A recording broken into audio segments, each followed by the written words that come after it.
in response to this polarity. People are like, gosh, how can you even be around the other party, whoever the other party is, right?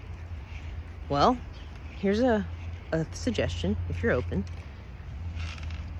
Imagine that person who is voting opposite of you, that you're so enraged by. What if they were Down syndrome or had special needs or were mentally challenged? Basically they're on the protected class list because they're considered handicapped in some way. Would you then be able to have a little bit more compassion for your perception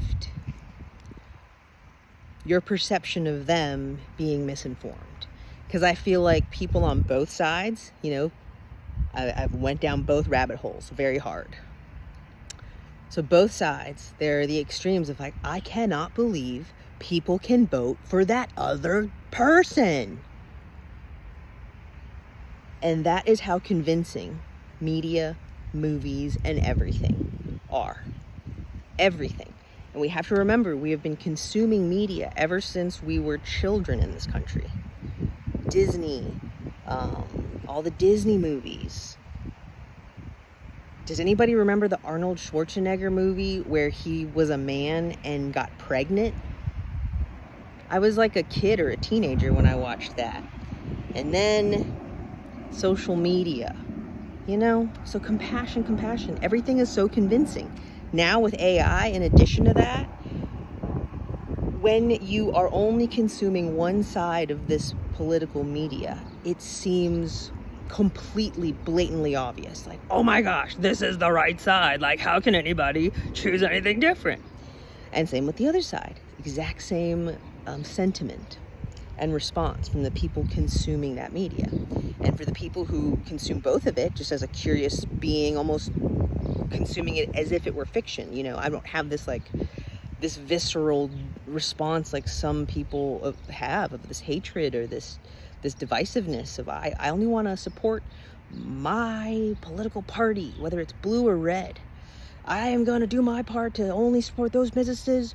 Well, it doesn't work that way, because when you look at all the numbers, it's pretty 50-50, and it's been pretty close to that the entire, at least last 50 years of our democracy. Tell me if I'm wrong. So we have to do better about saying, hey, fuck you, I love you anyway. You want to get a burger? That's what we have to practice. Or not. Or we keep staying divided and we pretend that we are democracy in the world. So another relatable thing, perhaps, in addition to Down syndrome people voting for Trump, Down syndrome people voting for Kamala, in terms of which side you're on, whatever. Compassion. Also, this feels like divorcing parents or divorced parents who are bitter and vicious to each other. Mama blue, Papa red. They're vicious, they're fighting one another, and all of us tiny little middle class, low class, redneck Asian, all these motherfuckers, we're just like the little ants that go marching all around this world. We're just the ants. Dave Matthews song, ants go marching. But anyway, we have to try to see past the game of let's divide them to conquer them. Yes, the kids are gonna choose daddy. You want to live with daddy? No. The kids want to live with mommy. No. Well, the kids are gonna figure out the harmonious way to have the win-win, where it's paradise at daddy's and paradise at mommy's. Let's manifest that shit, okay? Happy 420, motherfuckers. I love you. Fuck you. Bye.